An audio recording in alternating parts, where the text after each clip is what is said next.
నమస్తే శ్రీనివాసరావు గారు. నమస్కారం అండి. శ్రీనివాసరావు గారు, ఇప్పుడు ప్రస్తుతం చర్చ జరుగుతున్నటువంటి అంశం ఏంటంటే ఐపీఎస్ సునీల్ కుమార్ నిన్న అవమానకరమైనటువంటి రీతిలో నిష్క్రమణ. ఆఖరి ప్రయత్నంగా ఆయన క్యాట్ని ఆశ్రయించేదో వెసులుబాటు తెచ్చుకుందామని ప్రయత్నించినా సరే ఆ ఆఖరి ప్రయత్నం కూడా బెడిసి కొట్టినటువంటి పరిస్థితి. సో ఇది నిజంగా ఒక ఆఫీసర్ ఎవరికి నిన్న నిన్న మరొక ఆఫీసర్ కూడా రిటైర్ అయ్యారు. ఆయన చాలా గర్వంగా ఉమేష్ చంద్ర బ్యాచ్మెంట్ అంట అక్కడికి వెళ్ళి ఆయన విగ్రహానికి పూలమాలేసి యూనిఫామ్ లో చివరిసారిగా మాదిరెడ్డి ప్రతాప్ అనుకుంటా ఆయన పేరు, సెల్యూట్ చేసి మరి చాలా గర్వంగా రిటైర్ అయ్యారు. కానీ సునీల్ కుమార్ మాత్రం అవమానకరమైనటువంటి రీతిలో సస్పెన్షన్ లో తిరిగి ఏ సంస్థ ఈ వ్యవస్థ కూడా రిలీఫ్ ఇవ్వనటువంటి స్థితిలో ఆఖరికి సొంత కట్టుకున్న భార్య కూడా మా ఆయనకి రిటైర్మెంట్ బెనిఫిట్స్ ఇవ్వద్దు, ఇస్తే మేము అన్యాయం అయిపోతామని చెప్పేసి లేఖలు రాసినటువంటి పరిస్థితి తెచ్చుకొని జగన్మోహన్ రెడ్డి ప్రాపకం కోసం చేయకూడని పనులు చేసి అవమానకరంగా నిష్క్రమించాడు. సో ఇది ఖచ్చితంగా గుణపాఠం కావాలి అనేది చాలా మంది అభిప్రాయం. ఇతని జీవితం అనేది ఎలా నడుచుకోవాలి, ఎలా నడుచుకోకూడదు అని చెప్పడానికి ముఖ్యంగా ఆల్ ఇండియా సర్వీస్ అధికారి. మీరేమంటారు? మొత్తం అనేక సందర్భాల్లో మాట్లాడాం కదా, మీ విశ్లేషణ ఏంటి దీని మీద? పివి సునీల్ కుమార్ గారు చెడిపోయిన బాలుడు తప్ప ఆయన చెడ్డవాడు కదండి. ఎందుకంటే మొదట్లో 96, 97 ఆ ప్రాంతాల్లో ఆయన ఏసీపీగా ఉండేవాడు అనుకుంటున్నాం, లేకపోతే డిఎస్పీగా ఉన్నాడు తెలియదు. కానీ అప్పట్లో ఆయన కడప ఎస్పీగా ఈయన ఉమేష్ చంద్ర గారు పనిచేసినప్పుడు ఈయన కూడా ఆయన దగ్గర పనిచేశాడు, ఆయన సబార్డినేట్. అప్పుడు వీళ్ళంతా కూడా ద్విగుణీకృత ఉత్సాహంతో ఉండేవారు. ఉద్యోగ ధర్మాన్ని నీతి నిజాయితీగా చేస్తా తమ విధులను అత్యద్భుతంగా నిర్వహించి మంచి పేరు తెచ్చుకున్నారు. మీకు అక్కడ చంద్రబాబు నాయుడు గారి పరిపాలనలో ఎవరైనా హానెస్ట్ గా డ్యూటీ మైండెడ్ గా పనిచేయాలనుకున్న వాళ్ళు కదా సువర్ణ అధ్యాయం, మంచి దాన్ని ఏంటంటారు, స్వర్ణ అంటారు కదా, ఏంటి స్వర్ణయుగం. అలాగే ఐఏఎస్ శ్రీలక్ష్మి గారైనా, సునీల్ కుమార్ గారైనా, సీతారామాంజనేయులైనా, ఇలా చాలా మంది ఆఫీసర్ చాలా మంచి పేరు తెచ్చుకున్నారు. ఎందుకంటే వాళ్ళు తగినంత స్వేచ్ఛ, డ్యూటీ మైండెడ్ గా ఉన్న వాళ్ళందరూ లా అండ్ ఆర్డర్ లేకపోతే కలెక్టర్ అయినా సరే వాళ్ళ విధుల నిర్వహణకి ఎలాంటి ఆటంకం లేకుండా, రాజకీయ ప్రమేయం లేకుండా చంద్రబాబు నాయుడు గారు వాళ్ళకి ఆ స్వేచ్ఛనిచ్చాడు. కాబట్టి వాళ్ళు ఉద్దేశపూర్వకంగా నిజాయితీ పరులు నిజాయితీగా పనిచేసారు, భలే ఉందరో టైం అనుకుని.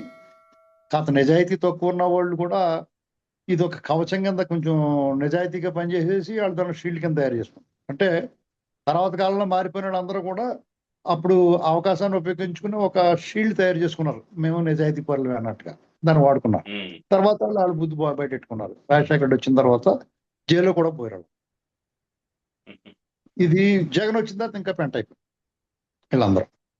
అయితే ఇక్కడ సునీల్ కుమార్ గారి విషయంలో ఆయనలో ఒక వాళ్ళ దళిత జాతి పట్ల ఒక అవేర్నెస్ తీసుకురావాలి, వాళ్ళని ముందుకు నడిపించాలి అనేటువంటి ఆశయం ఉంది. అది మెల్లమెల్లగా వాళ్ళని చూసి రాజకీయాల్లోకి వెళ్ళిపోయేటప్పుడు గవర్నమెంట్ ఆఫీసర్గా, ప్రభుత్వ ఉద్యోగ అధికారిగా ఉన్న హోదా మించింది ఏమి ఉండదండి. యాక్చువల్గా రాజ్యాధికారము, రాజకీయ అధికారం తాత్కాలికం 5 ఏళ్ళు 6 ఏళ్ళు ఉంటుంది. కానీ వీళ్ళందరూ కూడా ఆశపడేది ఏంటంటే రాజకీయ అధికారానికి పోకలాడుతూ ఉంటారు. ఆ భ్రమలో అతను రాజకీయ అధికారాన్ని కూడా కోరుకున్నట్టున్నాడు. కొంచెం రాజకీయ అభిలాష, ఈ జగన్మోహన్ రెడ్డి లాంటి దొంగల బ్యాచ్ తోటి కొంచెం సాన్నిధ్యము, దుష్టజన సాంగత్యం చేశాడు. దాని ఫలితం కర్మ అనేటువంటి వదిలిపెట్టదు. ఆయన చాలా అరాచకంగా వ్యవహరించాడు.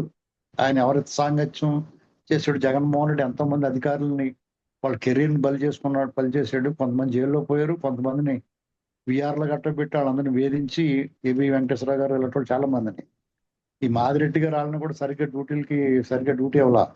ఇక్కడ మాదిరెడ్డి గారితో మీరు పోల్చారు. యాదృచ్ఛికమో విధిలిఖితమో తెలియదు కానీ ఆ మాదిరెడ్డి గారు ఉమేష్ చంద్ర గారి అభిమాని, ఫాలోవరు, అలాగే ఆయన దగ్గర సబార్డినేట్ గా చేశాడు. ఈ పివి సునీల్ కుమార్ గారు కూడా ఉమేష్ చంద్ర గారు ఫాలోవరు, ఆయన అంటే మహాభిమానం సునీల్ కుమార్. వాళ్ళిద్దరిది ఇంచుమించుగా ఒకసారి రిటైర్మెంట్. ఆయన చాలా గర్వంగా దర్జాగా దమ్ముగా ధైర్యంగా వచ్చి ఆయన వాళ్ళ గురువుగారు అదే ఆయన ఆరాధించే ఆయన దగ్గరికి వచ్చి ఆయన స్టాట్యూ దగ్గర తన పదవి విరమణ ప్రకటించుకున్నాడు.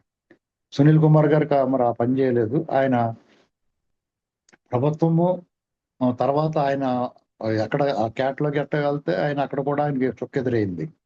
ఆయన అప్పీల్స్ అన్ని కూడా తోసిపుచ్చారు.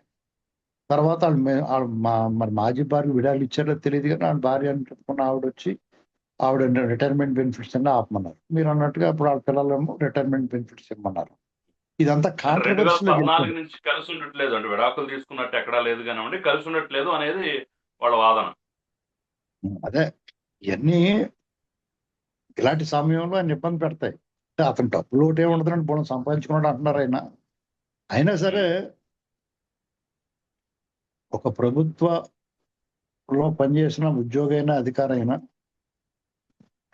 ఆ ప్రివిలేజ్ అయితే ఏదైతే ఉందో ఆ గౌరవం ఆడిచ్చే వేతనం దానికి ఉన్న విలువ నువ్వు 100 కోట్లు సంపాదించినా ఉండదంటావు. అది ఎందుకో మరి అది అలా మానసికంగా అతని రకమైన భావన ఇలాంటివి ఆగటం అనేటువంటిది అతనికి కొంచెం ఇబ్బందికరమైంది. అది చేసిన కర్మ మనల్ని వదిలిపెట్టదో, మనం చేసిన తప్పులు మనల్ని వెంటాడతాయనేటువంటి దానికి ఉదాహరణ. సునీల్ కుమార్ గారి జీవితాన్ని ఆయన ఉద్యోగ జీవితాన్ని చాలా మంది ఆదర్శంగా తీసుకోవడం కంటే గుణపాఠంగా నేను తీసుకోవాలి. దాన్ని ఒక కేస్ స్టడీగా చూడాలి. ఎంత మంచి ఆఫీసర్ అయినా బాగా చదువుకున్నవాడైనా కులాలను వదిలిపెట్టండి. ఎంత మంచి ఆఫీసర్ అయినా బాగా చదువుకున్నవాడైనా ఎంత స్ట్రిక్ట్ నిజాయితీగా ఉన్నవాడైనా తప్పటడుగేసి దుష్టజన సాంగత్యం అంటే జగన్మోహన్ రెడ్డి లాంటి దొంగల బ్యాచ్ తోటి కలిపితే వాళ్ళ పరిస్థితి ఎలా ఉంటుంది? ఎవరైనా నిజాయితీ పరుడు పరిపాలనాధ్యక్షుడు ఆధ్వర్యంలో పనిచేస్తే వాళ్ళ కెరీర్ ఎలా ఉంటుంది? కేంద్ర ప్రభుత్వంలో వాళ్ళు హోదా ఎలాంటి హోదా, చంద్రబాబు నాయుడు గారి దగ్గర పనిచేసిన వాళ్ళు మంచి పేరు తెచ్చుకున్న వాళ్ళందరూ జాస్తి కృష్ణ కిషోర్ ఇలాంటి కొంతమంది చాలా మంది నాకు పేరు నాకు గుర్తు రావట్లా.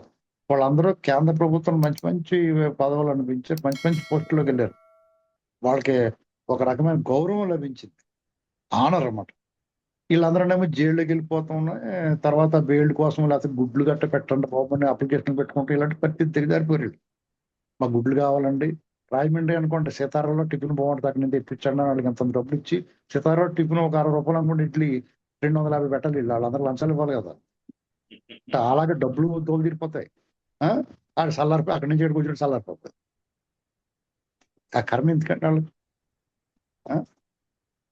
ఇది ఇలాంటి జీవితం ఎదుర్కోవాలి. మనం ఏదో అనుకుంటాం జైలు స్వర్గ సౌఖ్యాలు వస్తాయి అనుకున్నా వాళ్ళు రాసిన సిఫార్సు చూస్తే ఒళ్ళు మండిపోద్ది. కానీ మనకి వాళ్ళన్నీ కూడా దరిద్రం అండి. అది ఆ జీవితం మొలతాడు కట్ట చేస్తారు మొగోళ్ళు. తెలుసా మీకు? జైల్లోను మొలతాడు కట్ట చేస్తారు. నీ స్వేచ్ఛ మొత్తం హరిస్తారు. నీ స్వేచ్ఛ విలువను ఒకసారి జైల్లోకి వెళ్తే తెలుస్తుంది మీకు. అది అంత ఆ సూపర్నెట్తో సహా నీకు అందరూ జీహూజూరు అన్నా సరే నీకు కొన్ని పరిమితులు ఉంటాయి. ఒక స్టేజ్ దాటి వరకు నీ స్వేచ్ఛ మెల్లమెల్లగా హరించిపోతాడు. ఒక స్టేజ్ దాటి వరకు నీకు పిచ్చులపాట్లు ఉండవు. కాబట్టి సునీల్ కుమార్ అయినా రేపొద్దున అతని కేసులు ఏమన్నా స్టడీ అయిపోయింది అనుకుంటూ వెళ్ళిపోవాలి. సిఎన్ ఆరోజు వెళ్ళిపోడా, అలాగే విజయపాల్ వెళ్ళిపోడా, సునీల్ నాయక్ వెళ్ళిపోతాడు రేపు మాపు. వీళ్ళందరూ ఎవరి కోసం? మీకు ఏంటి ప్రయోజనం? సునీల్ నాయక్ అంటాడు బాబు వాళ్ళ నాన్నగారు ప్రెసిడెంట్, వైసీపీ ప్రెసిడెంట్, అభిమానం ఉంటుంది. పివి సునీల్ కుమార్ గారికి ఎందుకు ఉండాలి జగన్ మీద? నీకు డబ్బే అవసరం, జగన్ వాళ్ళు వచ్చి డబ్బే అవసరం అవుతుందా నీకు? మీరు పోలీసులు కదా కొట్టాన్ని లాగేసుకుంటారు కదా ఎవరొకరి దగ్గర. మీరు కావాలనుకుంటే ఎవడెవడ మీకు ఏ రాజకీయ నాయకుడు అంటే మీకు ఏం అవసరం? కొంత ఏదో రాజకీయ పార్టీ అన్న అవసరం కోరుకుంటారు. కానీ మరీ అడ్డుగోలుగాలు చేసి దొంగతనాలు అన్నట్లోనూ అరాచకాలు అవినీతి పనుల్లో మీరు దూరటం అనవసరం. దీన్ని కేస్ స్టడీగా తీసుకోలేవడం. ఏ రాజకీయ పార్టీకి వంత పాడకూడదు, వాళ్ళు బూట్లు నాకూడదు, వాళ్ళు చేయమని అరాచకాలు చేయకూడదు. నువ్వు చేసుకో.